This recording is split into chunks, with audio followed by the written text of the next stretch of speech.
Hi guys, this is Vampire Bride. Today I'm going to be showing our beginning collection, how we clean, store, and collect our consoles, games, and accessories, along with some do's and don'ts of collecting, with the hopes of showing how our collection progresses over the coming months and years. To start off, I'm going to talk about how we find our games and how we know what games we want to look for. We go out with a list of games that we hope to find that day. Of course, many times we find games that aren't on the list, but we add to the collection because they're at great prices. Besides the games that we look for to play, we look for games that are rarer and tend to be more expensive, and the prices will go up soon. We find them at decent prices. We go to small gaming stores in our area, and we go to stores such as GameStop and half-price books, and even stop by garage sales to find a deal.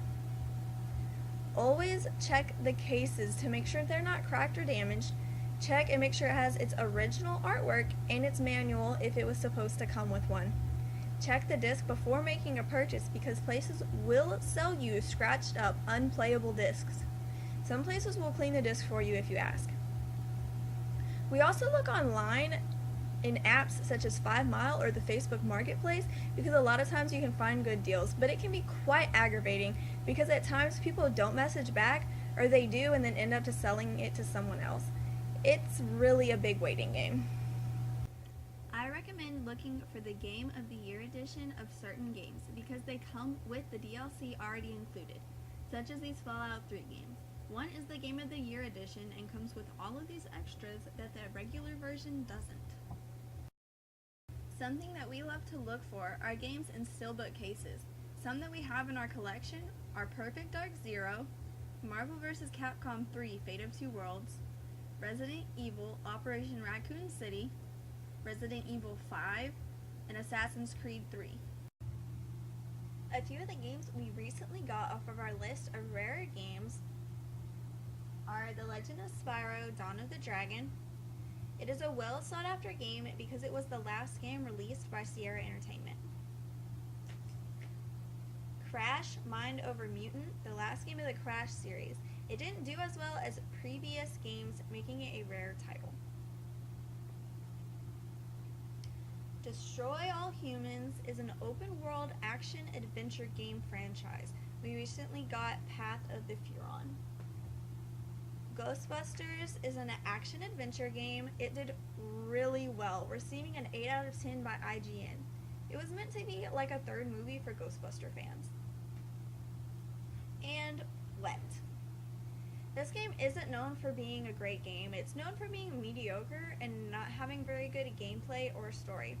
I haven't played it yet personally, but I'm really excited to see what it looks like. It looks to be a really fun first-person shooter. We got all of these games at amazing prices. Now is the perfect time to buy games for the Wii, PlayStation 3, and Xbox 360 consoles, as prices are lower now than they have ever been. But they won't stay that way for long. Once places like GameStop stop selling new games for these systems, prices are going to go way up. Now I'm going to show you how we clean our games, the cases and the discs. We use Goof Off to get the stickers off of our game cases. There are many other products that do the same thing, but we use Goof Off because it was easy to find at the time and we found that it worked really well. I recommend taking the paper artwork out of the case before applying Goof Off as to not mess it up. Pour a little bit of Goof Off onto the sticker and let it set for a few minutes. After letting it set, gently try to remove the sticker from the case without messing up the plastic on the case. I use an old gift card and pry up one corner of the sticker, then it usually pulls right off. If it gives too much resistance, let the Goof Off set for a little while longer, then try again. Make sure the case is completely dry before putting the artwork back in. Rubbing alcohol is a good way to remove Sharpie and other writing off of a case fairly easily. We use the Disc Doctor to clean our games. First, spray the rejuvenating spray all over the disc. Then put the disc into the disc repair system and let it go around 2 full times. Take the disc out and check it. If it is still pretty scratched up, Spray more of the rejuvenating spray and let it go around one more time. Once you like the way the disc looks, take it out and spray the disc cleaning solution and then gently clean it off with a microfiber cloth. This will not get off all scratches, but it will repair the minor scratches and help the playability of your game. We keep most of our games in a shelf with glass sliding doors to keep them clean, dry, and protected. We have many others put away in a box or a plastic drawer until we can find more shelving like what we currently have. This is how we catalog our games. We write down the name of the game, what condition it is in, if it is in the original case, has the original artwork, and the manual. We write down the average price and the price we paid. There are many sites that can help you catalog and price games as well, such as Collectors and RF Generation. Some are free and some have a yearly fee. We are currently testing a couple out, but for now we are doing our own thing until we find one we want to stick with. We go off of pricing we find on Amazon and pricing of already sold items on eBay or other online pricings and average what we found together. We know approximately what the game is worth before we go out so that we know if we're getting a good deal and we know that we're not overpaying. Some must-haves for collecting, or do's, for gaming and collecting are, first of all, I would have a specific system to start off with. We have many systems, but the primary one we collect for right now is the Xbox 360. It takes up most of our gaming budget.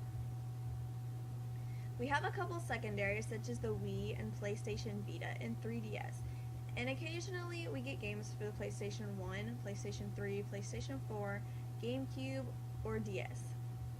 But the collection for those is quite small right now because they're not our main concern. Most of our PC games are downloaded. We only have a few that we bought on disc. We love PC gaming, but it's just more convenient to use downloadable games for now and to get deals off of Origin and Steam, at least until we start focusing more on collecting for the PC. Then we'll probably turn more towards big box PC gaming. Second, collecting games and gaming equipment and gaming merchandise takes up a lot of space. We're already struggling to figure out where to put our games and other things. And then, of course, money. I would say I recommend setting a budget before you go out looking for games, but if you're like us, you'll rarely stick to it. We usually end up finding some game that we just have to have and exceeding our budget. Just be ready if you are newly getting into collecting, because the cost adds up very quickly. Also, make sure to clean your system so that it doesn't build up in it and stop the air from ventilating properly. And change the thermal paste regularly, or about every 6 months, to keep systems, including PC graphics cards, from overheating. A few don'ts to gaming and or collecting are: never move a system while on or while a game is in the disk drive. You can mess up the system and the disk by doing so. Never put anything up against the system or put it in small places, because again, it needs to ventilate properly. Do not leave the system on for an extensive period of time. They really are not meant to be on for hours and hours on end. Turn it off and give it a break for a couple hours. Being played for too long and not getting proper ventilation are the main causes for the Xbox's infamous red ring of death and for other gaming systems overheating. This is our current PC setup, and over here is our modified Xbox 360. What do you think of our current collection? And what are your tips and tricks when it comes to collecting and gaming? Let us know in the comments below.